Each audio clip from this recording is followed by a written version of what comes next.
안녕하세요. 여러분의 재간둥이 사이다 박준입니다. 윤석열 대통령 방송, 사법 등 또 제2요구권 행사를 했습니다. 벌써 19번째 거부권 행사인데요. 아마 최고가 될 수도 있을 것 같기도 하고요. 자, 지금 안보 분야, 국방부 장관의 지금 누구죠? 안보실장 지금 김용현 김용현 경호처장 오기로 했고요. 또 국방부 장관 후보 신원식 장관은 또 안보실장으로 많이 듣던 인물들의 지금 인사들이 지금 거론되고 있는 상황입니다. 그래서 이 인사들 또 내용도 한번 짚어봐야 될 것 같습니다. 자, 여러분 시원하고 재미있는 소식들로 여러분 출근길 함께 하도록 하겠습니다. 박지훈의 뉴스 인사이다. 지금 바로 시작하겠습니다.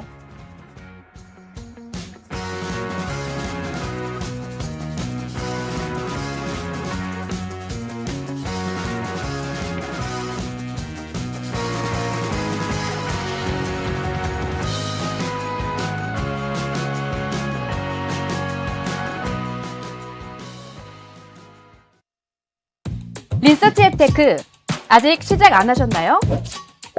생각만 공유해도 리워드가 쌓이는 서치통 지금 시작해보세요. 원아이디 로그인 후 패널 가입 시 약 3,000원 상당의 리워드 적립. 리서치에 참여하실 때마다 현금처럼 사용 가능한 PTR 적립.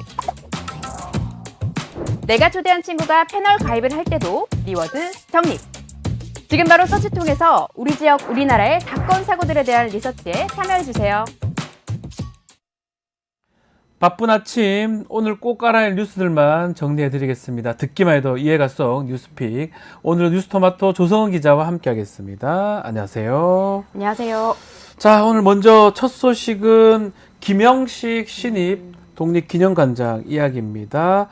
자, 뉴라이트 사관을 갖고 있다. 그래서 좀 논란이 되고 있는 상황인데 독립기념관이 광복절 경축식 취소를 했네요. 어떤 내용입니까? 독립기념관이 내부 사정으로 광복절 경축식을 취소한다고 공지했습니다. 네. 광복절 경축식이 취소된 거는 지난 1987년 기관 설립 이래 37년 만에 처음 있는 일인데요. 네. 경축식 취소는 김영석 독립기념관장이 취임한 다음 날인 지난 9일에 결정된 것으로 확인됐지만 김 관장은 경축식 취소는 자신과 상관없는 일이라고 선을 그었습니다. 독립기념관에서 광복절 경축식을 취소했다.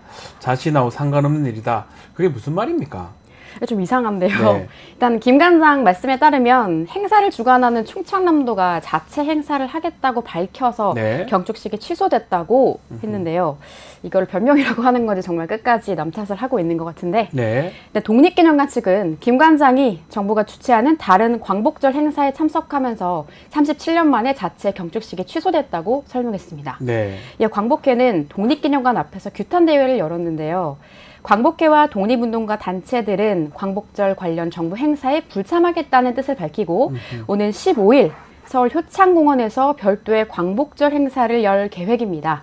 독립기념관 노조는 광복절 경축식 취소는 광복절에 대한 가벼운 인식을 드러낸 것이라면서 김 관장의 즉각 사퇴를 촉구했습니다.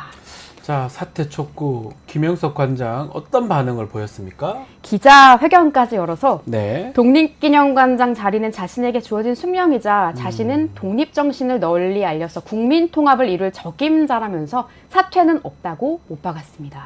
자, 이종찬 강복회장이 지금 김 관장 임명에 관여한 자 이런 사람들 문제가 있다면서 수사 의뢰를 하겠다 이런 입장을 밝혔네요. 예, 이종찬 광복회장이 네, 화가 많이 나셨어요. 그렇죠. 네. 저도 이해가 되는데 이렇게 말씀하셨습니다. 김영석 관장 인선에 관여한 이들을 수사 의뢰하겠다. 대통령실이 김 관장 임명을 철회하지 않으면 광복절 기념식에도 참석하지 않겠다고 밝혔는데요. 네. 그럼에도 대통령실은 문제될 게 없다. 그동안 독립운동가 후손이 관장을 맡던 관례가 깨져서 반발하는 것 아니겠냐 하면서 임명 철회는 없다고 밝혔습니다. 도리어 대통령이나 대통령실 관계자 입에서 건국절이라는 말이 나온 적 있었냐. 광복회장이 먼저 꺼낸 거다라고 하면서 건국절 논란에 황당하다는 반응까지 보였습니다. 참, 역사적 인식이나 이런 등등의 여러 가지 글쎄요, 문제점, 또 다른 어떤 측면들이 보이고 있는데 또 이 와중에 국가유산청도 사도광산에 강제동원 표현을 명시해달라, 명확하게 해달라 요구했는데 외교부가 이것을 무시했다. 이것도 좀 논란이 될 것 같은데 어떤 내용입니까? 네, MBC에 따르면 국가유산청이, 참고로 국가유산청은 옛 문화재청을 네. 말합니다. 사도광산의 유네스코 문화유산 등재 과정에서 외교부에 강제동원 표현을 명확히 요구해야 한다는 의견을 공식 전달했다고 하는데요. 이렇게 정부 부처가 강경하게 입장을 밝혔음에도 정부는 강제동원 문구가 없는 세계유산 등재에 동의를 해줘버린 겁니다. 네. 자, 국가유산청 13쪽의 분량의 의견서도 보냈다고 하는데 이 내용 의견서는 어떤 내용을 담고 있는 겁니까? 먼저 지난 6월 초에 유네스코 자문기구인 이코모스는 네. 일본 정부에 사도광산의 전체 역사를 설명해서 전시하라면서 강제동원 역사를 제대로 알리라고 권고한 바 있습니다. 그리고 6월 말에 국가유산청이 또 우리 외교부에 같은 취지의 의견을 전달한 건데요. 국가유산청은 외교부에 의견서를 보내서 네. 사도광산의 조선인 숙소 지역은 강제동원 역사를 부정할 수 없는 증거라면서 이를 근거로 강제동원에 대한 전체 역사 해설을 요구할 필요가 있다고 했습니다. 이미 한 차례 유산 등재에 실패한 일본 정부가 이코모스 권고를 수용할 가능성이 높으니까 강제동원에 대해서 제대로 전시하도록 우리 정부가 일본에 요구해야 한다고 말한 겁니다. 네. 자, 그런데도 이렇게 했는데도 외교부가 강제동원 문구 빠진 그 사도광산 등재에 동의를 했다. 이걸 받았는데도 그냥 동의를 했다. 아, 그런 거잖아요. 네, 유네스코 유산 등재는 사실 보통 통상적으로 회원국 전원의 동의로 이제 이루어지기 때문에 회원국인 우리 정부가 충분히 이제 등재에 제동을 걸 수도 있었습니다. 그렇죠. 근데 뭐 그렇게 하지 않은 군함도도 거고요. 마찬가지였고요. 예. 근데 국회 외교통일위원회가 그래서 오늘 사도광산 유산 등재 협상 전반에 대한 현안 질의를 열어서 외교부에 정부가 왜 부처의 입장을 듣고도 강제동원 명시 없는 사도광산의 유산 등재에 찬성했는지에 대해서 따져 물을 계획입니다. 다른 건 몰라도 이 역사적인 부분들이 계속 문제가 되는 것 같습니다. 강복절이 1948년이라고 한 사람이 그 정상인가요? 뭐 제가 이상한가요? 이상하게 배웠나요, 제가?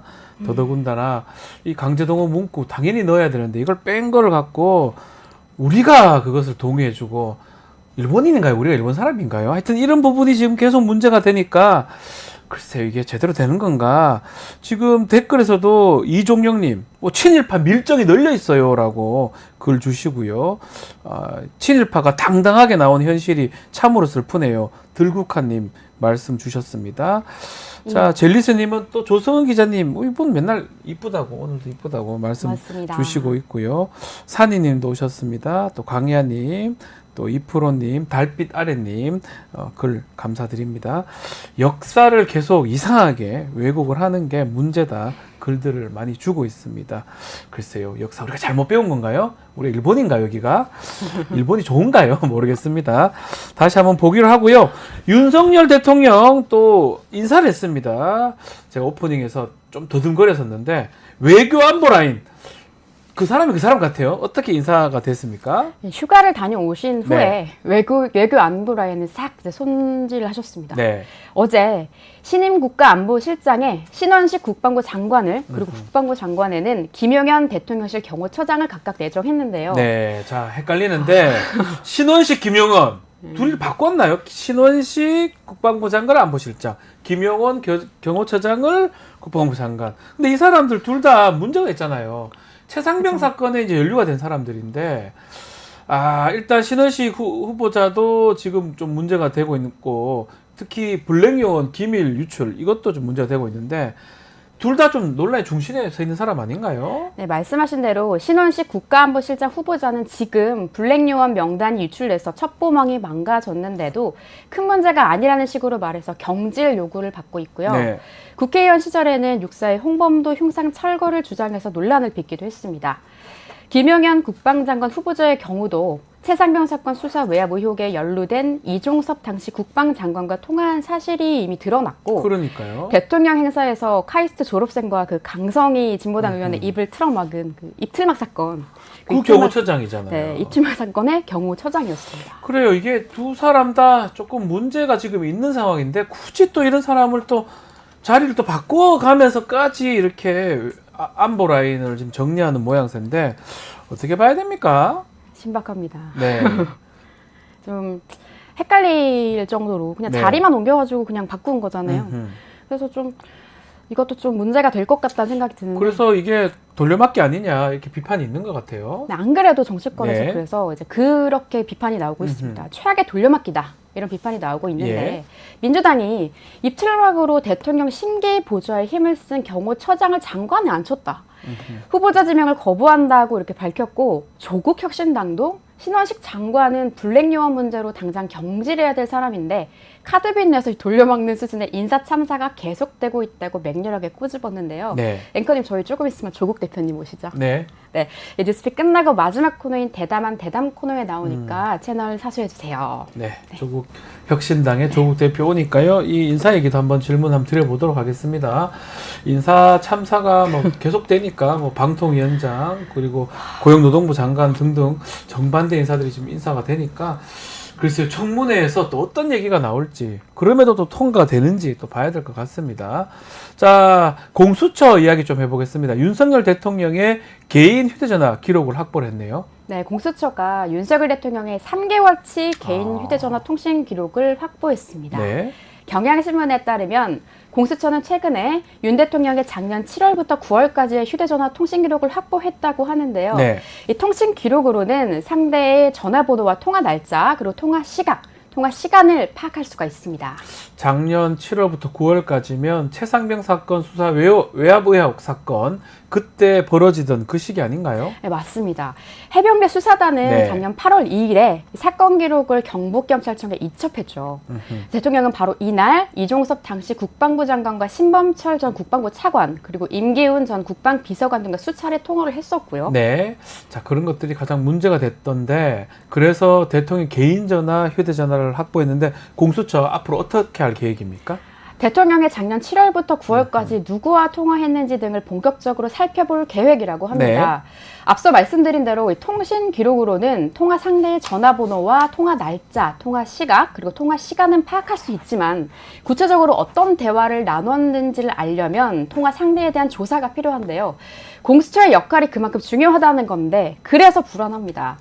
공수처가 사실 제대로 수사를 할 거라는 믿음이 잘 안 가거든요. 예. 실제로 공수처는 지난달에 최상병 수사 외압의 진상을 밝힐 증거가 될 수 있는 VIP 녹음 파일을 확보하고도 지금까지 감감무소식입니다. 그게 무슨 말인가요? VIP 녹음 파일요? 뉴스타파에 따르면 예. 공수처는 지난달 4일 박종훈 대령의 변호인 김규현 변호사에게 임성근 전 사단장의 구명 로비 정황이 담긴 VIP 녹음 파일 18개를 제보받았지만 네. 한 달이 지난 지금까지 김 변호사를 상대로 휴대전화 압수수색이나 임의대출 요구 등을 일절하지 않으면서 음성 파일의 원본조차 확보하지 않고 있는데요. 네. 뿐만 아니라 도이치모터스 주가 조작 공범인 이종호 전 블랙펄 인베스트먼트 대표를 변호했던 신모 검사를 7월 15일 전까지 해당 직무에서 배제하지도 않았습니다. 그렇죠. 공수처가 열심히 하는 부분도 분명히 있는 것 같습니다. 그럼에도 불구하고 국민들의 의혹을 해소하기에는 여러 가지 부족한 점들이 있어요.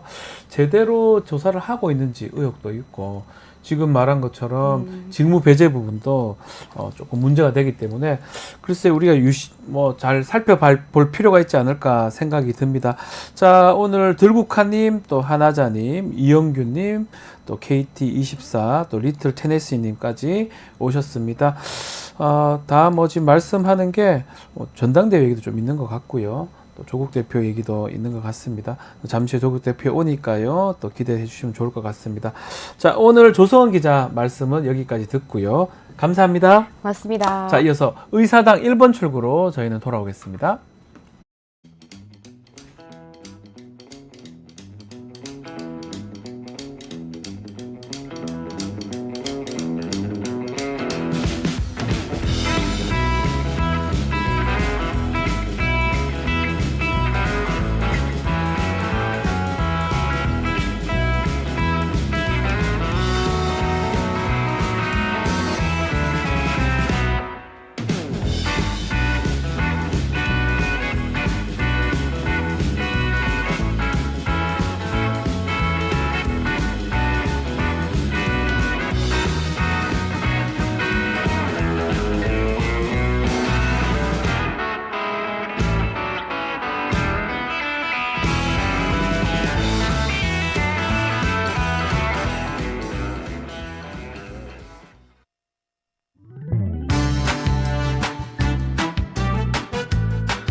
언젠가 여의도에서 비상할 날을 꿈꾸는 청년 정치인들과 함께 정치 현안을 짚어보는 시간입니다.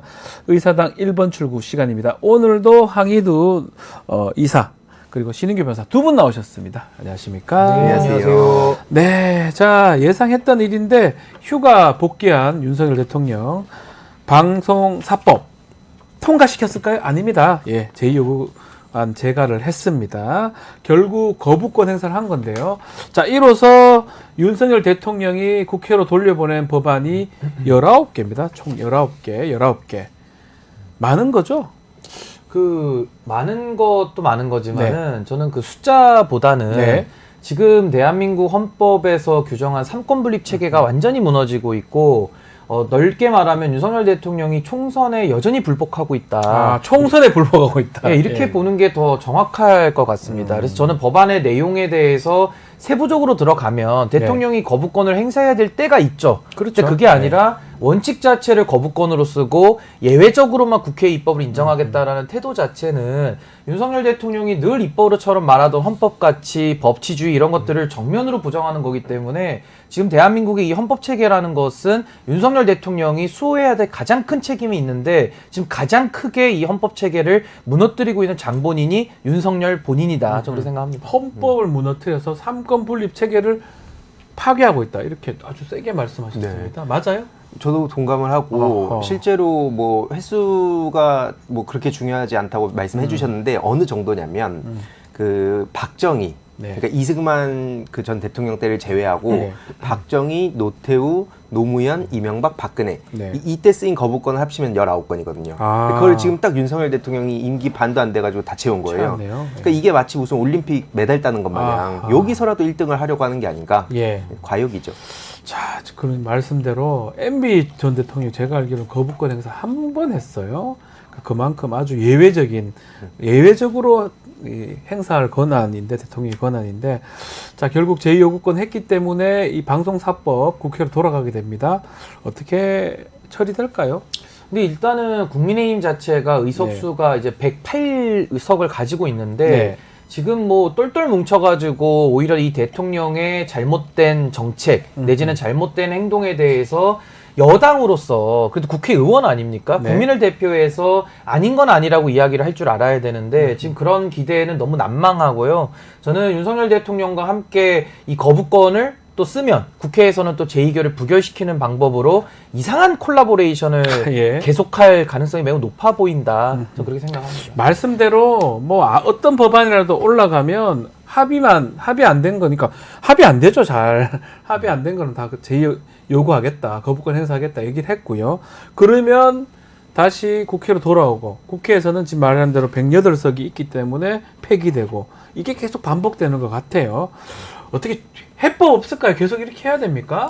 해법은 저희 신인규 위원장님도 계속 얘기해 주셨듯이 이거는 더 이상 그 대화 자체가 불가능한 지경에 이르러서 그 정도입니까? 그래서 그냥 이거는 끌어내리는 것밖에 끌어내려야 된다. 스스로 내려오는 거는 생각도 안 하고 있잖아요. 사실 오늘 뭐 주제에 자세히 다룰 내용은 아니긴 합니다만 지금 그 독립기념관장에 뉴라이트 꽂아버리고 지금 권익위 그 국장님 같은 경우에도 굉장히 안타까운 사건이 벌어지지 않았습니까? 그것도 결국 김건희 명품백으로 인해서 벌어진 건데 그런 일들을 봤을 때 더 이상 뭐 대화와 타협의 여지 자체가 없다. 저 그렇게 생각합니다. 근데 저는 이게 심각한 문제가 제가 아까 삼권 분립을 무너뜨렸다. 아까 헌법 가치의 근간을 무너뜨리는 아주 이거는 정말 헌법의 관점에서는 용납할 수 없는 그러니까 헌법을 무시하는 태도거든요. 이게 심각한 게 국회는 입법권을 가지고요. 윤석열 대통령 행정부를 지금 담당하고 있는데 법을 집행하는 권한밖에 없는 사람이 입법까지도 지금 사실상 그 입법 방해를 하고 있는 거랑 똑같은 거기 때문에 저는 우리 황희두 이사님의 견해에다가 살을 조금 붙이자면은 끌어내리는 게 중요한 게 아니라 확실히 끌어내려야 된다. 그래서 저는 확실히 해야 되기 때문에 민주당에서도 전략 전술을 쓸 때 오히려 역풍을 당할 수도 있는 부분들은 좀 조심하면서 더 많은 국민들이 확실히 끌어내리겠다라는 그 의지를 가질 수 있도록 저는 모아가는 것이 더 중요하다 저를 생각합니다. 더 확실히 하지 않으면 이런 일이 계속 반복되고 이게 지금 민주주의를 깨고 있다 이렇게 두 분 보시는 거군요. 뭐 확실히 끌어내는 방법 다른 방법이 있는 건가요? 탄핵 말씀을 하시나 두 분은? 아니 저는 탄핵을 포함한 모든 수단을 다 동원해야 된다고 보고요. 이 나라의 주인이 국민들인데 국민들이 위임한 권한을 갖다가 본인 마음대로 쓰고 있잖아요. 근데 그것도 어느 정도거든요. 우리 헌법재판소가 중대한 헌법과 법률 위반일 때 파면을 하는데요. 박근혜 대통령 파면 당했습니다. 네. 근데 윤석열 대통령은 제가 볼 때 박근혜 대통령보다 더 심해요. 네. 그럼 이거는 파면을 당해도 한 100번을 더 당해야 될 상황이거든요. 그 정도입니까? 그래서 저는 이거를 더 이상 이제 놓아둘 거냐, 방치할 거냐, 아니면 교정할 거냐. 여기에 대해서 국민들은 이제 진지한 고민에 들어갔다. 축구에서도 옐로카드 2장이면 퇴장이거든요. 네. 이미 옐로카드 저는 한 10장 나왔다고 저는 봅니다. 네, 알겠습니다. 우리 젊은 정치인 의사당 1번 출구라 보니까 이렇게 강하게 한번 말씀하실 수 있는 거 아니겠습니까? 네. 알겠습니다. 자, 대통령 권한 중에 또 권한이 사면, 복권 이런 건데 지금 김경수 전 경남지사 복권 여부를 두고 정치권 진실 공방이 계속되고 있는데 이 사안 또 어떻게 봐야 됩니까? 대통령이 뭐 결정하면 되는 거고 이게 이렇게 논란이 될 수가 있습니까? 어떻게 보고 계십니까? 그러니까 뭐 애초에 뭐 사면권이라든지 이런 복권에 대해서 너무 권한을 그 남용하는 거 아니냐. 늘 그 정치권에서 그런 얘기는 있었잖아요. 그렇죠. 근데 이제 이거는 그런 차원으로도 보기가 되게 어려운 게 누가 봐도 너무 정략적으로, 그러니까 네. 민주당의 분열을 위해서 이렇게 툭 던진 거다라고 볼 수밖에 없다 봅니다. 근데 문제는 뭐냐면 이건 이제 야당 분열을 위해서 이재명 대표를 중심으로 뭉쳐있는 민주당원들을 분열시키기 위해서 저렇게 던진 것 같지만 네. 사실상 결국엔 지금 뭐 유난 갈등이네 뭐네, 물론 뭐 그게 진짜 갈등이라고 사실 생각하진 않습니다만 어쨌든 지금 여권 폭탄으로 갔단 말이죠. 네. 그래서 이 또한 무능, 그 자충수를 뒀다 생각하고 있습니다. 자, 뭐 지금 당사자인 김경수 전 지사 같은 경우 좀 영국에 있습니다. 아마 우리 국내 정치권만 떠들썩한 모양새인데 이게 김경수 전 지사 복권의 유불리를 좀 따져볼 수 있을까요? 득을 볼 사람, 또 실이 될 사람. 아무래도 이제 윤석열 대통령 입장에서는 이재명 대표의 그런 단일 체제를 좀 흔들어 보겠다라는 의도로 이제 던진 카드인데 결국 돌아오는 거는 저는 국민적인 비판과 저항밖에 없다고 봅니다. 그 네. 이유는요. 지금 우리가 김경수 지사 문제 아니면 윤석열 한동훈 갈등에 집중하고 있는데 이번 복권의 핵심은요. 국정농단 세력을 완전히 정당화시켜주면서 다 풀어준 게 그 옆에 핵심이라고 봅니다. 김경수 전 지사 말고 나머지 사람들 말하는 그러니까 이게 연막 같은 네. 거예요. 예. 그러니까 앞으로는 김경수라는 카드를 전면에 내세우면서 물론 득실을 논하게 만들겠죠. 그거가 이제 쟁점으로 만들어 놓고. 그렇죠. 근데 이면에서는 예. 국정농단 주범들 내지는 원세훈 국정원장까지, 네. 그러니까 MB계까지 이 보수의 썩은 물들을 다 지금 방류하고 있는 거랑 저는 방류하고 똑같다고 있다. 보거든요. 예. 그러니까 저는 이렇게 되면 이제 국정농단의 문고리 정호성 씨는 복권 받아가지고 이미 대통령실에 비서관 취업까지 하고. 했잖아요. 네. 그럼 저는 개인적인 제 소시에는 국정농단에 대해서는 우리 역사가 내린 판단이고 우리 헌법재판소가 내린 거기 때문에 이분들 한 명이라도 전 사면해주면 안 된다, 복권해주면 안 된다는 입장인데 이미 윤석열 대통령은 다 해줬거든요. 네. 그럼 지금 최순실 씨는 왜 감옥에 있는 겁니까? 그러니까 이런 논리적인 의문점이 나올 수밖에 없어요. 근데 전 여기에 대해서는 득실 부분에서는 저는 좀 뭐 여러 가지 이론이 있겠습니다만은 결과적으로 국정농단을 합법화해준 저는 역설적인 그 결정이기 때문에 전 국민적인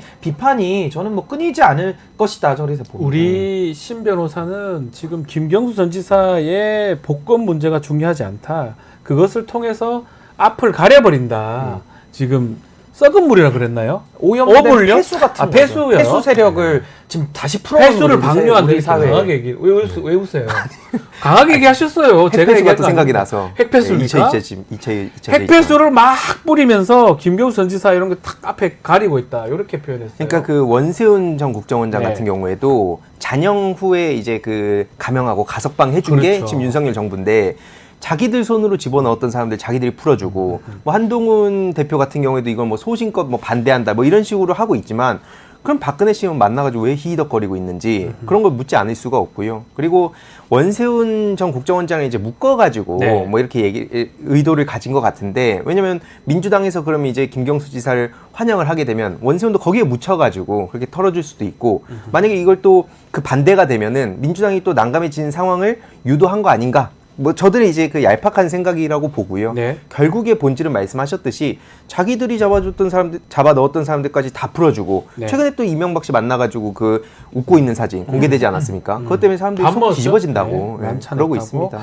그 한동훈 대표는 계속적으로 지금 중진들도 만나서 이거 김경수 전 지사 복권 안 맞다 계속 얘기를 하고 있는데 한동훈 대표의 이런 방식 이건 어떻게 이해를 해야 됩니까? 그러니까 이게 좀 구별해서 봐야 되는데 예. 한동훈 대표가 김경수 전 지사 복권을 반대한다. 네. 저 그 자체의 메시지만 놓고 보면 전 일리가 있다고 봐요. 예. 왜냐하면 아까 말씀드린 대로 정치인 사면 정말 자제해야 되는 것이고 국민의 여론을 살피면서 국민 통합 쪽 효과가 있을 때 대통령이 고유 권한을 행사해서 국민 통합을 목적해야 되는 거거든요. 네. 근데 지금 김경수 전 지사 복권은 오히려 국민 분열과 갈등만을 더 불러일으킬 뿐만 아니라 제가 아까 이면에 숨은 내용까지도 말씀을 드렸기 때문에 정말 대통령의 권한을 이런 식으로 윤석열 대통령 방식으로 행사해서는 안 되는 겁니다. 그래서 저는 한동훈 대표의 메시지 자체는 맞다고 보지만은 한동훈 대표가 가진 주관적인 지위를 놓고 보면 이건 또 본인의 스텝이 꼬이는 거거든요. 예. 왜냐하면은 그 김경수 지사 사면에 대해서 사면과 복권을 지금 나눠서 하고 있는 건데 예. 사면에 동의해준 법무부 장관이 그렇죠. 사면은 자기가 했네요. 알고 보니. 한동훈 대표예요. 아. 당시 장관 시절에. 그럼 지금은 그러네요. 한동훈이 2022년도, 2023년도에 한동훈과 또 싸우고 있는 거거든요.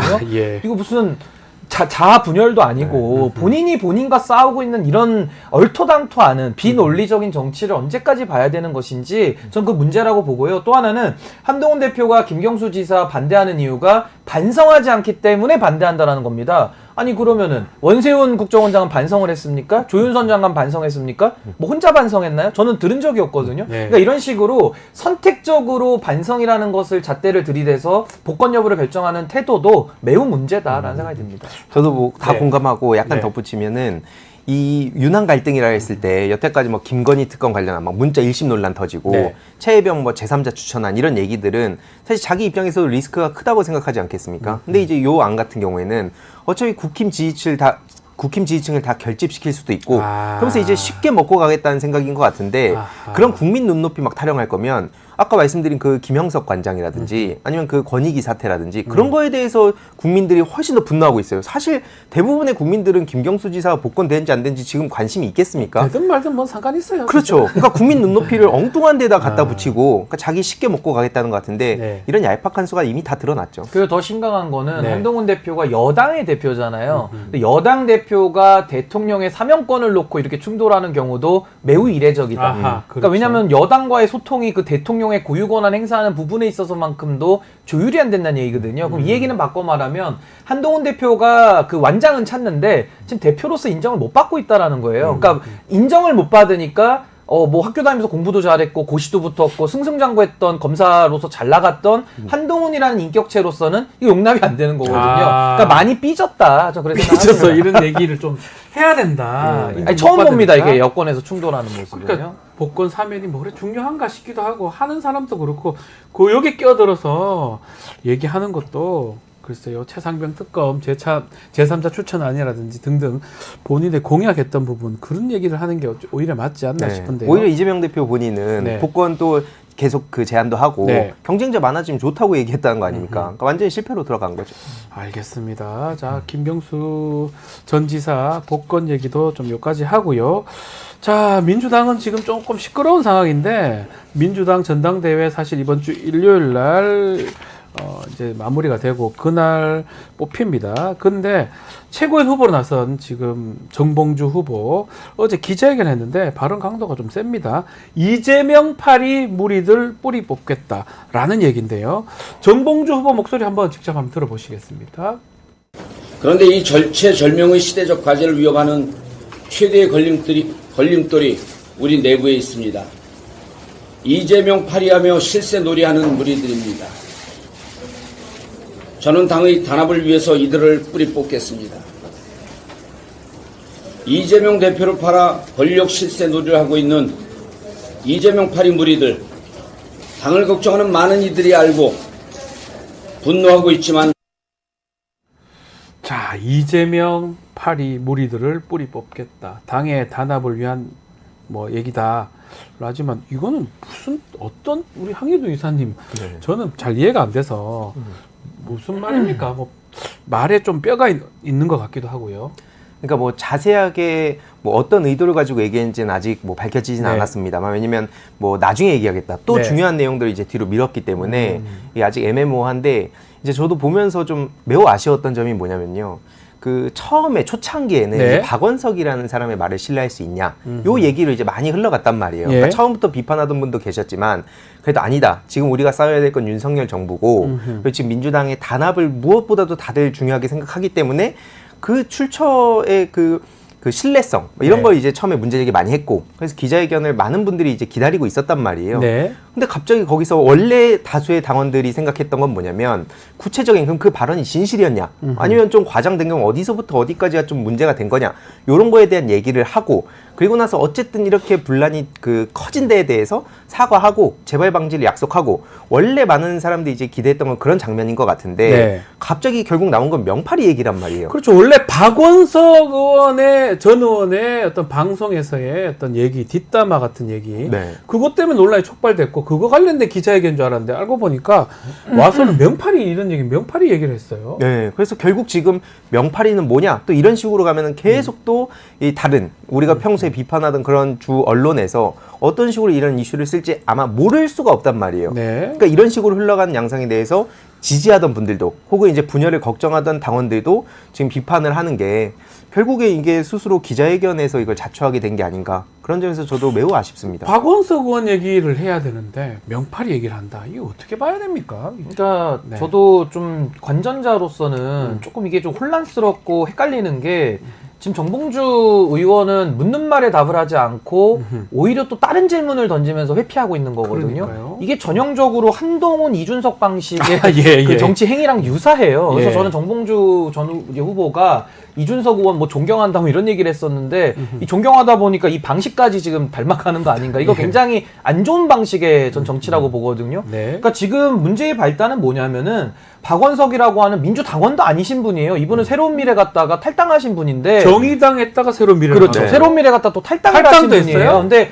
뭐 탈당도 명분 있으면은 드러내고 할 수 있죠. 탈당했을 텐데 네. 그냥 조용히 탈당하시는 거 보면은 사실은 이 정치권에서 이분이 왜 정치하시나라는 근본적인 의문을 들게 하는 분인데 뭐 얘기도 들어보니까 뭐 정봉주 형 막 이렇게 얘기하더라고요. 그러니까 사적인 대화입니다. 전형적인 사적인 대화인데 그걸 방송에 나와가지고 이 생방송 같은 데서 네. 빵하고 터트린 거죠. 유튜브 아마 생방송이죠. 그건 뭐 본인의 네. 이익을 위해서 아마 그렇게 관객까지도 이용하는 이것 자체도 저는 좀 비열한 방식이라고 저는 보는데 네. 그 어찌 됐든 간에 그래서 이 전당대회가 아주 들썩들썩했습니다. 예. 저도 어디 방송 나갈 때마다 아무리 방송을 열심히 해도 댓글이 다 지훈이 형 정봉주로 얘기해줘요.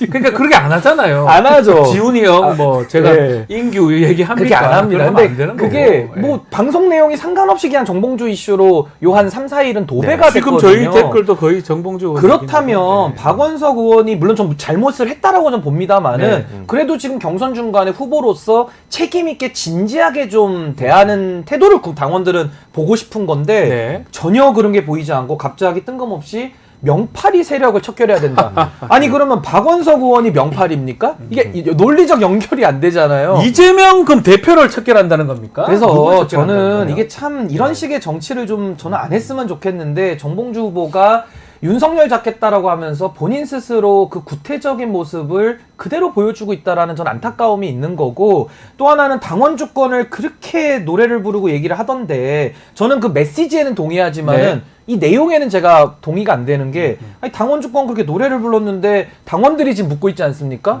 근데 거기에 대해서는 또 딴소리를 하는 네. 그러니까 이런 정치 행태를 어떻게 받아들여야 되나 이 참 내용을 매우 보면 어제 안타깝습니다. 기자회견 내용 보면 이재명을 위한다면서 내부 관례 차기하면서 경쟁 상대를 적으로 규정하고 분열시키면서 실세놀이를 한다라고 얘기했고 근데 누구냐고 물으니까 알만한 사람이다. 누구예요? 황희도 이사님은 민주당 잘 네. 아시잖아요. 잘 알긴 하는데 이 누구를 누구예요, 겨냥해서 건지 누구? 그러니까 보통 이런 경우에는 이제 정치인이 있을 수 있고 네. 그다음에 측근 그 참모들이 있을 수 그렇죠. 있고 그리고 또 이제 요즘 유튜버들까지 이제 얘기를 보통 많이 하는데 구체적으로 누굴 염두에 두고 한 건지는 모르겠습니다만 결국 이렇게 되면은 이게 또 누구인가를 가지고 또 막 추측하면서 또 싸움이 난단 말이에요. 그러니까요. 그 말씀하셨듯이 모든 이슈가 지금 다 이걸로 가고 막 명팔이에 대해서도 그 보수 진영에서는 안 그래도 지금 곤란한 상황인데 네. 이때다 싶어갖고 또 민주당 싸움 났다 이렇게 되지 않겠습니까? 그래서 이거를 단합을 계속해서 주장을 했다면 적어도 이런 기자회견 방식은 전 잘못됐다고 생각하는 거고 결국에는 그러니까 뒤에서 뭐 사적인 대화든 뭐든 이재명 대표 비판할 수 있죠. 혹은 네. 근데 제가 계속 말씀드리지만 기본 사회에 대한 구상, 그 방향이나 속도가 나랑 좀 다르다. 그런 식으로 비판을 하고 내 방향과 내 비전은 이쪽이다. 이런 얘기를 하면서 그런 건전한 토론, 논의 이런 걸 하는 게 바람직한 거지. 뭐 민주당 뭐 예를 들어 내가 깽판 치겠다 이 얘기가 만약에 사실이라면 이건 완전 차원 다른 얘기거든요. 네. 비판이 아니잖아요, 이건. 그래서 그럼 그런 말을 했는지 이걸 뭐 방송에서 자기 이익을 위해서 그걸 좀 과장되게 그렇죠. 그냥 어그로를 끈 건지 이런 거를 사람들이 듣고 싶어 한다. 그래서 빨리 이거에 대해서 그 어디까지가 사실인지 과장된 거면 어디까지 왜 과장된 건지 그리고 앞으로는 이런 일이 또 발생하게 될 건지 아닌지 이런 거에 대해서 답을 원하고 있다 생각합니다. 저는 이게 그러니까요. 좀 조심스러운 추론이지만 예. 전 정봉주 후보가 초반에 분위기 좋았거든요. 1등 했습니다. 1등도 하고 뭐 연설도 그땐 잘 하시더라고요. 예, 제가 예. 이렇게 최고위원 후보들 들어봐도 뭐 원외 후보지만은 굉장히 강점을 많이 보여줬던 후보여서 아마 당원들이 거기에 전 응답을 했다라고 봐요. 근데 그렇죠. 그 과정에서 어디서 틀어졌나를 보니까 이재명 대표가 아마 김민석 그 후보 왜 표가 안 나오냐 그 말하고. 이 발언을 예. 하고 나니까 아마 그때부터 이제 김민석 후보가 좀 쫓아가는 모양이 나왔거든요. 네. 아마 이게 정봉주 후보 입장에서는 굉장히 좀 저는 서운할 수는 있다라고 봐요. 서운했다. 이게 뭔가 좀 페어한 경쟁이냐라는 저는 문제의식. 그러면은 그 문제의식을 있는 그대로 제기하고 오히려 그 문제의식을 가지고 이재명 대표랑도 더 여러 가지 이게 맞냐 이렇게 하는 게 맞냐라는 식의 오히려 그런 갈등을 긍정적인 방법으로 소화한다라면 더 좋을 텐데 그런 과정에서 박원석 의원이 이렇게 얘기를 하면 아니 그거 왜 사담을 갖다가 이렇게 과장해서 공개를 하냐 왜 자기 장사하냐 이렇게 비판을 하고 당원들이 묻는 거에 대해서 그럼 해명을 하면서 성실하게 좀 진지하게 임했더라면은 저는 그게 잘 극복될 수 있는 논란이라고 보는데 아마 그때 당시 이재명 후보에 대해서 느꼈던 약간의 서운함이나 이런 것들이 좀 잘못된 방법으로 좀 돌출적인 내용들이 섞이면서 전 좀 잘못 흘러가고 있는 거 아닌가라는 생각이 좀 듭니다. 자, 지금 뭐 정봉주 후보는 본인이 이제 최고위원 되면 이재명 전 대표하고 이재명 파리 문제 논의를 할 것인데, 근데 이재명 대표가 제가 만약에 지훈이면 지훈이 파리 하는 사람이 있으면 그걸 굳이 그 얘기를 하겠어요? 어떻게? 아니 그리고 이번에는 보십니까? 파리를 지금 박원석 의원이 뭔가를 한 거잖아요. 아니, 네. 파리는 이재명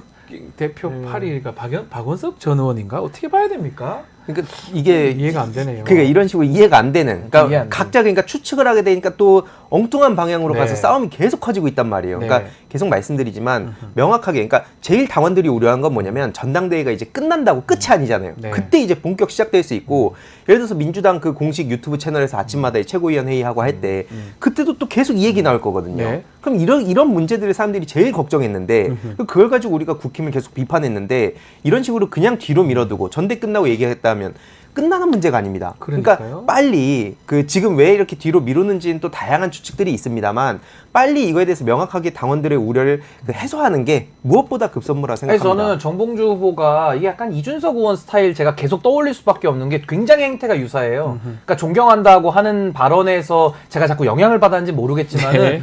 아니 이준석 대표도 탈당한다 그럴 때 하루에 1%씩 올라간다. 그냥 탈당하면 되거든요. 네. 그거 안 하면 되거든요. 근데 그걸 가지고 2달을 장사를 했어요. 그러니까 전 정봉주 후보도 이준석 대표를 존경하다 보니까 그 방식까지 차용해서 아마 이걸로 2-3달 더 끌고 가면서 소위 말해 이제 어그로를 끈다고 하는데 네. 뭔가 언론의 집중을 받기 위한 굉장히 저는 부정적이고 안 좋은 방식의 정치를 지금 하고 있다. 이런 식으로 하면 아마 민주당원들도 정봉주 후보를 저는 외면해버릴 수 있기 때문에 그렇게 되면 정봉주 후보는 그냥 개혁신당 가시는 수밖에 없어요. 제가 그러니까 볼 때는. 이런 상황에서 예를 들어서 지금 투표가 많이 이루어졌잖아요. 또 그 중에는 내 투표 잘못했다고 하시는 분들도 있는 것 같고 그렇지만 이제 전당대회까지 여론조사도 있고 한 서울 한 절반 정도 남아 있거든요. 네.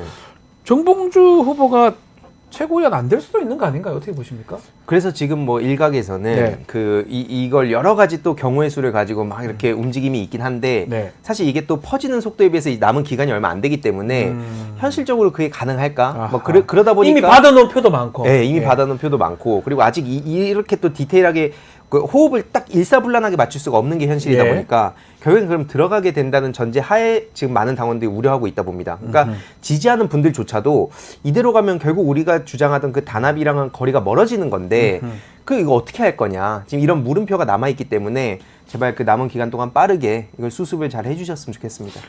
네. 근데 저는 걱정스러운 게 사람이 잘 안 바뀌기 때문에 그러니까 이게 참 정봉주 후보가 굉장히 과거에도 이제 의원 한번 했고요. 네. 그다음에 뭐 낙곰순이 뭐니 해서 굉장히 그 팬덤층이 있었고 굉장히 좀 인기를 많이 얻었던 분이고 그 다음에도 뭐 논란들 여러 개를 만들어내면서 여기까지 이제 온 그런 정치인인데 그러니까 잔뼈가 굵죠 사실은. 근데 네. 참 그러면서도 저는 안타까운 것이 그런 경륜에 맞게 좀 더 진지하게 이런 당원들의 물음에도 답을 하고 좀 성숙한 모습을 보이면 좋겠는데 네. 참 사람이 잘 안 변한다라는 게 참 그게 안타까운 면 아닌가라는 생각이 듭니다. 근데 실제로 이 전당대회 초반에 이제 정봉주 후보가 원내에서 1위를 하니까 약간 이게 최고위원이 되면 좀 부담스러울 수 있다. 특히 뭐 수석 최고위원 직책은 없지만 그런 게 되면 부담스러운 거 있다라고 계속 친명계 쪽에서는 좀 얘기가 있었는데 이런 어떤 정봉주 후보의 이런 부분, 좀 당내 분란 이런 부분에 대해서 좀 지적을 한 거라고 봐야 됩니까? 어떻게 봐야 됩니까?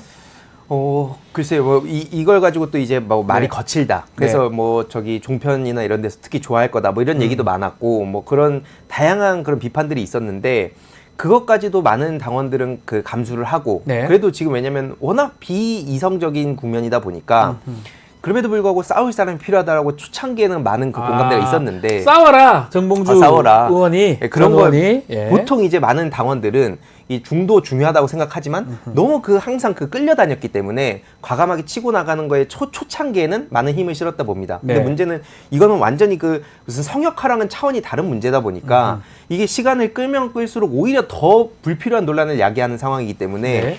빠르게 특히 이 기자회견 방식 때문에 더 많은 비판이 커지고 있잖아요. 네. 모든 이슈가 다 일로 빨려가고 있기 때문에 그 진짜 민주당의 단합을 그 생각하고 윤석열 정권을 하루라도 빨리 끌어내리고 싶은 마음이 있다면 이런 방식의 기자회견이 아니라 진짜 아까 말씀드렸던 그 진위 여부부터 앞으로 어떻게 이걸 막아갈 건지 뭐 이런 거에 대해서 좀 얘기를 해주셨으면 좋겠습니다. 저는 시간이 사실은 일주일 정도 남았잖아요. 아직 18일까지 전당대회까지 많이 남았다고 보거든요.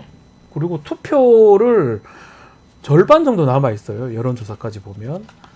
그렇다면 이거를 제대로 설명 안 한다면 안 좋을 수도 있다고 저는 정봉주 후보한테도 그렇게 보는데. 아니 안 좋은 영향뿐만 아니라 박원석 의원의 그 행태 자체부터가 그렇죠. 다 따져봐야 정봉주 후보의 대전 경선과 세종 투표 경기까지 다 안 좋은 영향 이미 예. 전 미쳤다고 보거든요. 그래서 저는 이걸 수습할 책임은 어찌 됐든 정봉주 후보 본인 발언이니까 아니면 본인 아니다. 몫이죠. 기면 기다. 과장이면 그렇죠. 과장이다. 아니 박원석 의원과 절교를 하든지 말든지 예. 그걸 이제 본인이 해결하고 당원들이 납득할 수 있는 방식으로 전 아까도 말씀드렸지만 좀 진지하게 응해달라는 거거든요. 국민들 네. 너무 힘들고 또 민주당 당원분들도 윤석열 정권에 대해서 너무나도 큰 불신이 있고 그거 잘하라고 사실 정봉주 후보에게도 표를 준 거 아니겠습니까? 근데 모든 게 지금 회의감이 들도록 저렇게 행동을 해버리시면 이게 민주당에도 안 좋고 전 정봉주 후보 본인한테 제일 안 좋다고 봐요. 그러니까 저는 지금이라도 그동안 일주일 동안 이 정도 좀 소모적인 논란 했으면 좀 더 진지하게 당원들과 좀 소통하는, 그러니까 자꾸 딴 얘기하지 말고 묻는 말에 좀 대답을 하면서 예. 정상적인 소통을 국민들과 당원들이 아마 좀 원하지 않을까. 전 그렇게 봅니다. 알겠습니다. 자, 이번 민주당 전당대회는 당대표 선거보다 최고위원 선거가 더 눈에 띄고 관심이 갑니다. 이번 주말 8월 18일이면 결과가 나오고요. 다음 주 저희 의사당 1번 출구에서는 아마도 이 최고위원 선거까지 얘기를 좀 나눠보지 않을까 생각이 듭니다. 오늘 내용은 여기서 좀 마무리를 하겠습니다. 두 분 말씀 감사합니다. 고맙습니다. 황희두 이사, 신인규 변호사와 함께했습니다.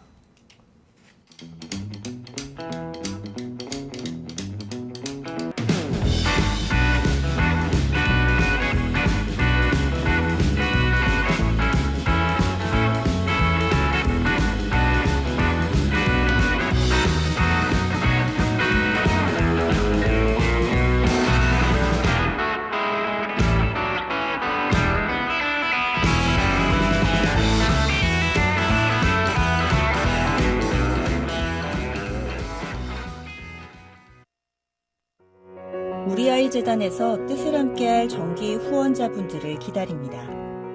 우리아이 재단은 한반도 어린이를 위한 재단입니다.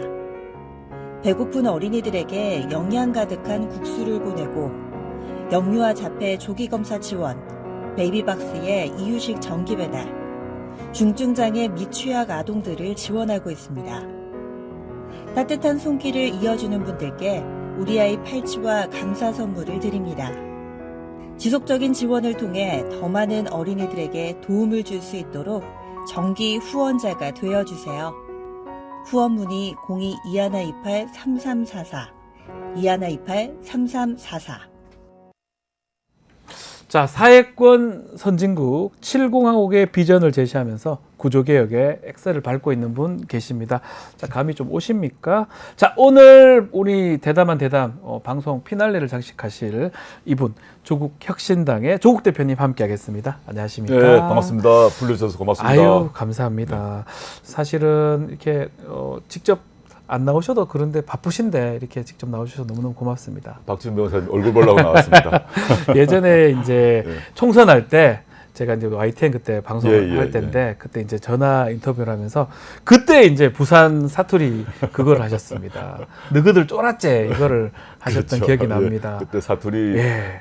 세게 한번 했죠. 그것 때문에 사투리 열풍이 또 부산 사투리 열풍이 또 불었던 기억이 나거든요. 예, 맞습니다. 예. 근데 사투리를 그렇게 많이 쓰시지 않는 것 같기도 하고 또 아니 그 제가 서울 생활을 82년부터 했으니까 아, 그렇습니까? 사투리가 저희 고향 친구들에 비하면 사투리가 많이 줄었죠. 네. 그런데 또 고향을 돌아가면 예. 원상복귀되고 또 서울 살다 보면 말을 또박또박 하려고 애를 쓰는 네, 편입니다. 예. 저도 마찬가지입니다. 전 대구 쪽인데 네, 저하고 사투리 약간 다르지 않습니까? 약간 다릅니다. 저희는 압니다. 부산냐 대구냐. 자, 최근에 따님 결혼 축하드립니다. 아, 고맙습니다. 예. 아, 근데 좀 저는 많은 분들은 안 불렀다고 예, 알고 예, 있습니다. 예, 예. 비공개 결혼식을 한 겁니까? 아니 뭐 이제 저희 딸내미가 이미 네. 얼굴이나 이름이 다 알려졌지만 제 유명 사위가 인사가 돼서요. 예. 본의 아니게 예. 근데 제 사위 같은 경우는 사위의 이름 얼굴 다 공개하고 싶지 않아가지고 아하. 제가 직접 아는 분들 중심으로 이제 뭐 가족은 물론이고 네. 가족 외에 직접 아는 분들 중심으로 이렇게 제한적으로 공개를 했고요. 네. 그래서 좀 아름아름 좀 오신 분들은 계십니다. 아하, 다시 한번 축하드리고요. 자, 8월 15일 이제 8.15 경축식인데 가지 않겠다. 친일 밀정 예, 예, 정권이 주최하는 경축 행사다라고 하고 일단은 김영석 독립기념관장 이분이 임명된 게 조금 문제다 이렇게 보시는 거죠? 예, 물론입니다. 물론 그 김영석 관장 네. 전에도 윤석열 정권에서 여러 뉴라이트 인사들을 요직에 임명을 했지 않습니까? 네. 그때까지는 저희가 좀 더 지켜보자 했는데 다른 자리도 아니고 독립기념관장에 네. 뉴라이트류의 인사를 임명하는 것 이건 정말 아니다 생각이 들어서 네. 8.15 경축식에 참석하지 않겠다는 얘기를 아마 정당 중에서는 저희가 제일 먼저 한 것 같습니다. 네. 이게 제가 어제 최고위원회에서도 그런 발언을 했는데 5.18 민주화운동 기념관에 전두환이나 장세동이나 정호영이나 이런 예. 사람을 앉히는 거 거의 비슷한 느낌을 약간 주고 이해가 됩니다. 그렇게 얘기하시니까요. 정말 예. 모욕감을 느끼고요. 실제 그리고 이 관장 신임 관장이 역사학 뭐 박사를 갖고 있다고 하시지만 네. 우리나라 독립운동사 관련 전문가들 사이에서는 전혀 알려진 사람도 아닙니다. 네. 학자로서도 그렇게 인정받지 못한 분이고 그리고 학자를 떠나서도 우리나라의 좀 보통의 정상적인 그 국민들이 갖고 있는 역사 인식도 갖고 있지 않는 사람이기 예. 때문에 어찌 이런 사람을 독립기념관장에 앉히느냐. 저는 개인적으로 정당의 대표 이전에 개인적으로도 이건 용납할 수 없다고 판단을 해서 네. 이 사람의 임명이 철회되기 전까지는 참석하지 않겠다 이런 결정을 내렸습니다. 지금 보면 진실 하회위원장의 5.18 정신을 부정하는 인사를 앉히고요. 통일부 장관에는 북한하고 싸우자는 사람을 또 앉히고 글쎄 말입니다. 노동부 장관은 노동을 좀 싫어하는 사람, 노동부 장관은 또 그런 걸 앉히고 지금은 독립기념관장의 일제 식민 지배를 정당한 사람 앉히는데 윤석열 대통령 왜 이렇게 인사를 할까요? 그 윤석열 정권이 예. 들어서고 난 뒤에 곳곳에 중요한 요직에 그 각 자리에 정확히 반대되는 인사를 내리고 정확히 반대되는 인사. 예. 예. 근데 뭐 아까 언급하셨던 네. 사람들 말고 방송통신위원장 같은 경우도 이진숙을 앉힌단 말입니다. 예. 아까 뭐 노동부 장관의 네. 김민수 예. 한 명 뭐 나열하면 끝이 없는데 이거 왜 이럴까 생각을 해보면 네. 윤석열 정권이 그 이른바 검찰 연성 쿠데타를 계기로 정권을 잡았는데 네.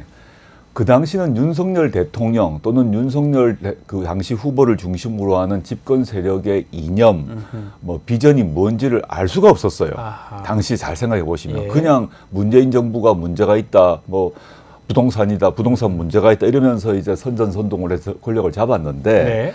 실제 이제 윤석열 대통령 자신 또는 집권 세력 입장에서는 사후적으로 자신들의 그런 행동을 정당화해야 됩니다. 네. 그러다 보니까 뉴라이트라는 이념이 있었고 또 뉴라이트라는 세력이 있다 보니까 자신들의 집권 행위 또 문재인 정부와의 그 척을 지는 여러 가지 행동들을 정당화하기 위해서 뉴라이트를 데리고 왔고 아하.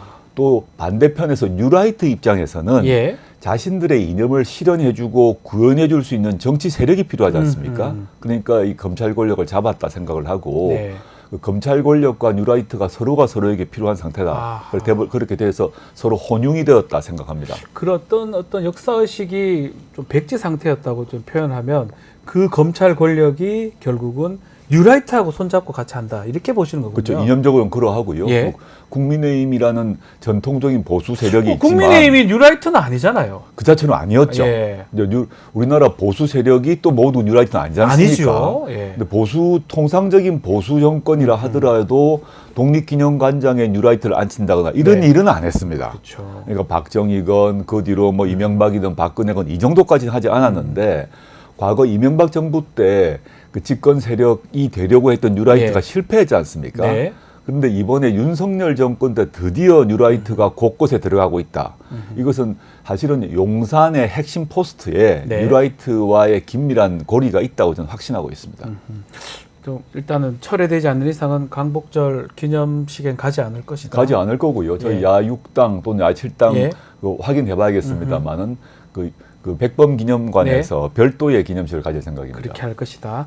자, 또 조국 혁신당이 좀 문제 제기하는 게 김건희 여사 명품백 수수 의혹 이거 관련해서 조사했던 국민권익위의 국장 극단적 선택을 했어요. 예, 이 숨진 사건 정치적 타살이자 권력 살인이다라고 대통령 부부 사과를 요구를 했는데 이것도 합쳐서 특검 좀 추진을 하는 겁니까? 예, 그렇습니다. 이 권익위의 고위 간부 아닙니까? 네. 실제 또 이 디올백 관련해서 주무국장이었고 그렇죠. 이런 분이 왜 목숨을 끊었을까? 그 언론 보도에 따르게 되면 이분은 권익위 차원에서 종결해서는 안 되고 예. 수사기관에 이첩을 해야 된다라는 소신을 갖고 있었는데 무슨 이유인지 다른 결과가 나지 않습니까? 예. 그러다 보니 공무원으로서의 양심, 직업 윤리 등 때문에 괴로워하셨던 것 같습니다. 네. 전 뭐 한마디로 말하면 디올백이 이분을 죽인 겁니다.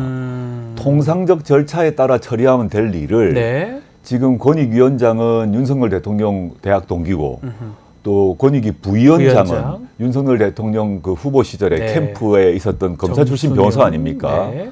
이런 분들이 이 돌아가신 공무원의 그런 신조, 직업 윤리를 눌렀다고 저는 확신하고 있고 저는 이번에 이 디올백 사건이 어떻게 왜곡되고 무마되었는지를 밝혀야 예. 이 돌아가신 분의 넋이 구천을 떠돌지 않고 안식을 취할 수 있을까 생각이 들기 때문에 저는 유족들도 그런 마음 같습니다. 네. 제가 확인한 바로는 조국혁신당 차원에서 그리고 다른 민주당 등 야당과 힘을 합해서 이 문제는 꼭 밝히도록 하겠습니다. 이게 심각하다면 심각한 어떤 일인데 보도도 조금 적은 것 같고요. 특히 지금 말씀대로 위원장이라든지 권익위의 부위원장의 어떤 사과 얘기도 아직까지 없는 것 같아요. 글쎄 말입니다. 이게 사실은 뭐 그 사과하기는커녕 네. 제가 아는 바로는 권익위 차원에서 문자를 보냈는데 네.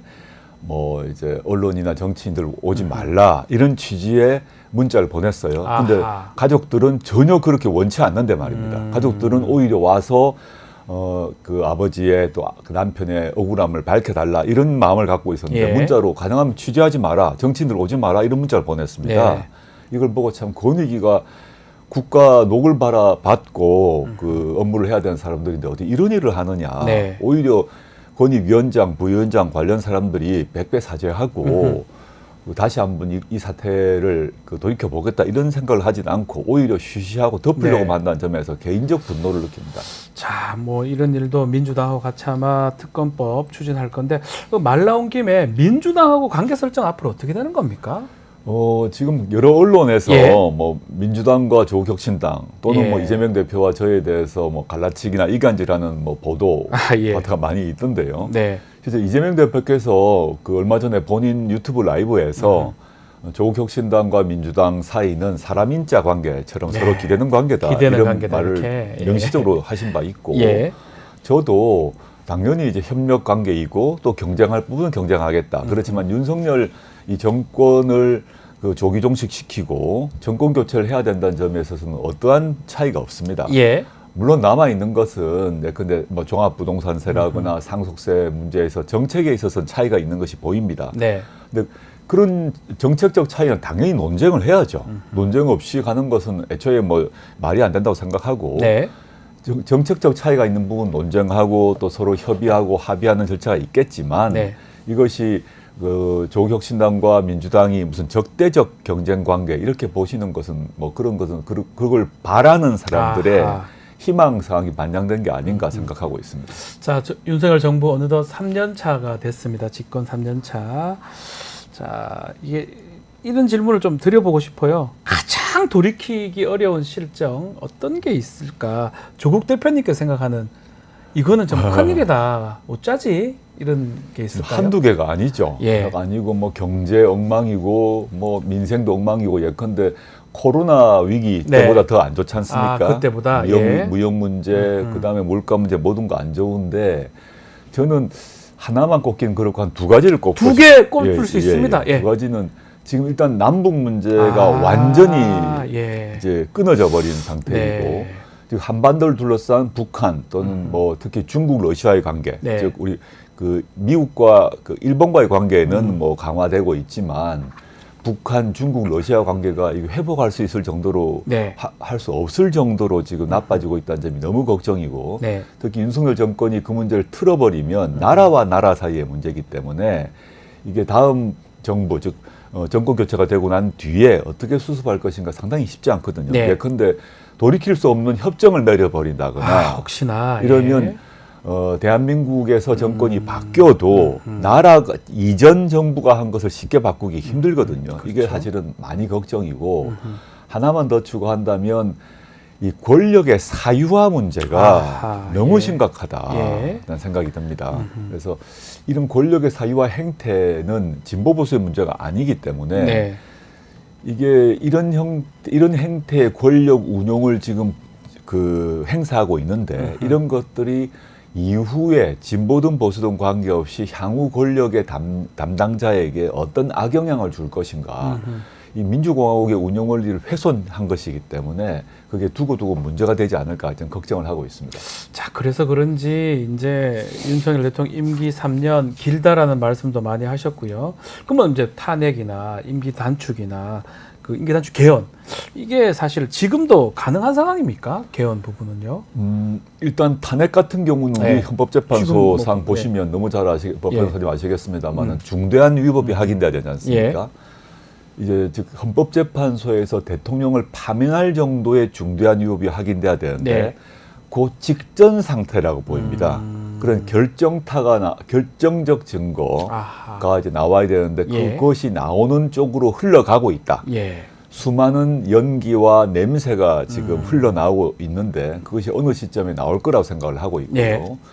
지금 임기 단축 개헌 같은 경우도 조국혁신당은 투 트랙으로 추진을 네. 하고 있습니다만은 지금 시점에는 국민의힘이 동의할 리가 만무하죠. 그렇죠. 예.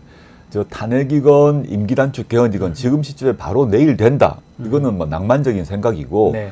저는 그렇게 말씀드린 게 아니라 오히려 우리는 이걸 정태적이 아니라 동태적으로 사태를 바라봐야 된다 생각합니다. 네. 지금 시점에 되냐 안 되냐 이렇게 물을 게 아니라 네.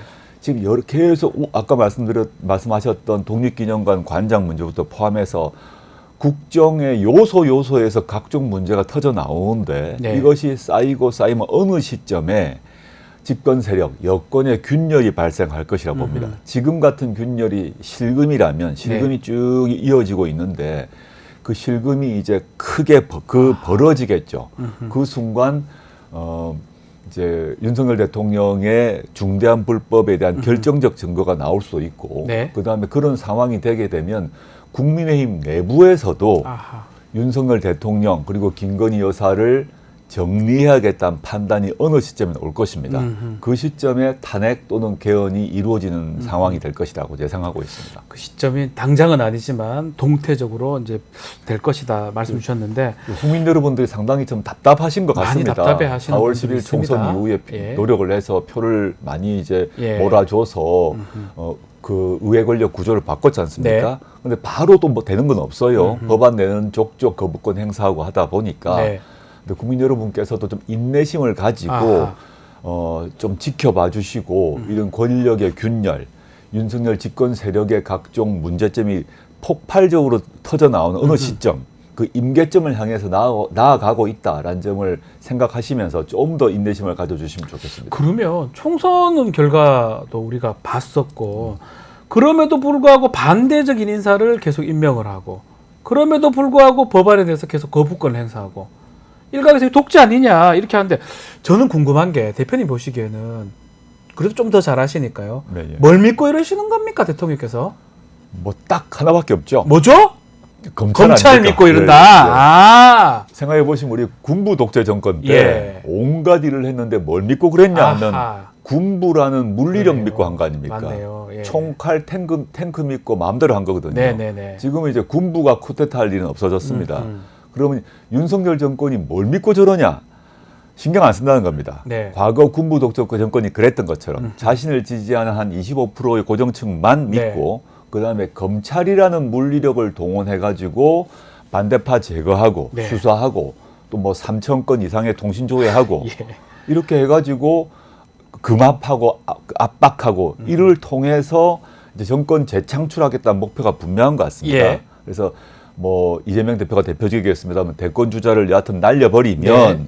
아무리 우리가 의석수가 모자란다 하더라도 야권이 유력한 대권 주자를 넣고 나면 그럼 우리가 이기는 거 아니야? 아. 요 생각 하나밖에 없습니다. 구속시키고 제거해버린다. 예. 정치적으로. 뭐 민생, 경제 이런 거 우리가 좀 실수한다 하더라도 또 능력이 없다고 하더라도 네. 뭐 뉴라이트를 임명한다 하더라도 정권 교체를 할 수 있는 가장 유력한 야권의 주자들을 없애버리고 나면 결국 우리가 하는 거 아니야? 요 생각밖에 없고 따라서 과거 군부 정권이 총칼로 또 물리력으로 야권을 금압을 시키고 억압을 했다면 지금은 검찰을 네. 위시한 각종 수사 권력으로 똑같은 행동을 하고 있다고 봅니다. 알겠습니다. 자, 조국 혁신당 1호 법안이 압수영장 특례법입니다. 그렇지만 경찰이나 이 국가기관이 반대 의견을 또 국회에 회신했는데 이게 특례법, 압수영장 특례법이 뭔지 또 검찰, 경찰의 반대 의견 회신 어떻게 보셨는지 말씀 좀 해주십시오. 이제 그 제가 개인적으로 네. 이걸 냈던 그 법안이고 아, 개인 법안 발의했던 법안입니까? 예, 개인 물론 이제 아. 그 저희 예. 의원님들이 공동으로 이름 올려주셨습니다만 해줬겠죠. 예, 법안 예. 자체는 제가 전공이 네. 원래 형사소송법이다 형사- 보니까 네. 제가 직접 관여했던 법안이고요. 네. 이거는 실제 전체 이름은 전자정보의 압수수색에 관한 특례법입니다. 아. 전자정보 문제인데 예. 지금 언론에서 많이 최근 뭐 몇 달간 많이 보도가 됐습니다만은 수사기관에서 휴대전화 또는 PC를 압수수색해가지고 네. 그 중에서 실제 범죄 관련 정보 외의 정보도 통째로 복사해서 검찰 D넷에 보관하고 있다는 거 아닙니까? 뉴스버스에서 아마 보도한 바가 그렇죠, 있죠. 바로 그거죠. 이진동 이진동 대표. 기자 포함해서 수많은 다른 기자들의 네. 휴대전화도 똑같이 했는데 그러다가 나중에 보관돼 있는 것 중에서 일부를 뽑아서 또 네. 수사에 쓰려고 한 거죠. 이건 절대 안 된다. 안 된다. 이건 영장주의 예. 위반이기 때문에 예. 안 된다는 것을 분명히 하기 위해서 특례법을 만들었고 지금 보면 검찰에서 그 뭐 좀 전문 용어입니다만은 검색을 하고 수색하고 검증만 하는 게 아니라 통째로 압수 네. 해 가지 않습니까? 예, 맞습니다. 보는 것이 아니라 통째로 가져가 가져가 버려요? 그렇죠. 압수와 검증을 구별해야 된다. 압수와 수색을 구별해야 되고 압수는 엄격한 요건에 해야 된다는 네. 얘기인 거고요. 그 다음에 지금 D넷 등에서 드러났습니다마는 무관한 정보를 삭제하지 않고 보관하고 있거든요. 아, 범죄 혐의와 무관한 정보, 영장이 없었던 정보는 네. 삭제를 해야 되는데 그걸 반드시 삭제하도록 하고 그 어기게 되면 처벌하는 조항이 있고 네.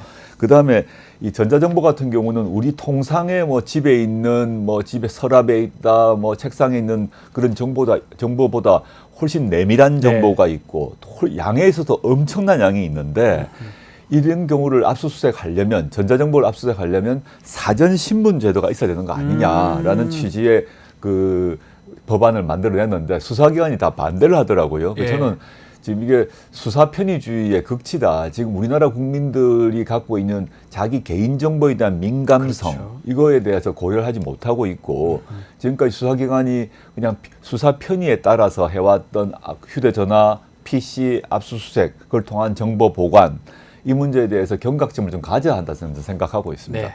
그 실제 내용이군요. 법원행정처에서는 저희 법안을 동의하고 있는 걸로 알고 있습니다. 아, 법원행정처에서 동의하는데 네. 수사기관들이 이제 반대를 하고 있는 상황이고 네네. 좀 법안 상황을 한번 지켜보기로 하고요.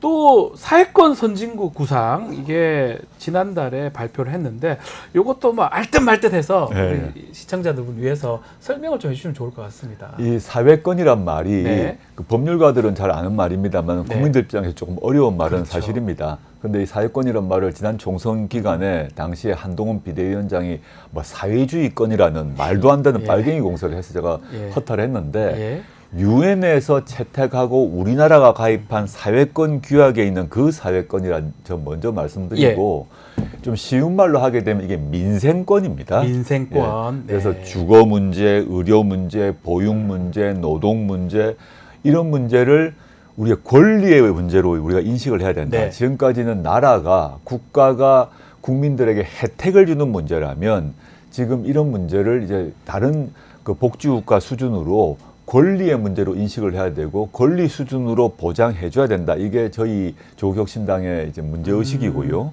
그거를 지금 주거권부터 시작해서 한 8개의 사회권, 민생권을 분류를 했고 예. 연말까지 매달 한 권리씩 정리를 해 나가고 있습니다. 정리가 되면 보다 국민 여러분께 더 상세히 그리고 좀 쉬운 용어로 설명드릴 기회가 있을 것 같습니다. 지금 말씀하신 것처럼 민생 얘기를 하시긴 하시지만 상대적으로 검찰이나 이런 데는 이 조국혁신당이 목소리를 많이 내는데 민생은 조금 약하다 이런 평가도 있는 것 같습니다. 예, 대표님. 그건 뭐 평가를 제가 많이 들었고요. 예. 실제 저희가 하고 있는 활동에 보게 되면 한 축은 검찰 독재 정권 조기종식이고 한 축은 민생 선진국인데 네.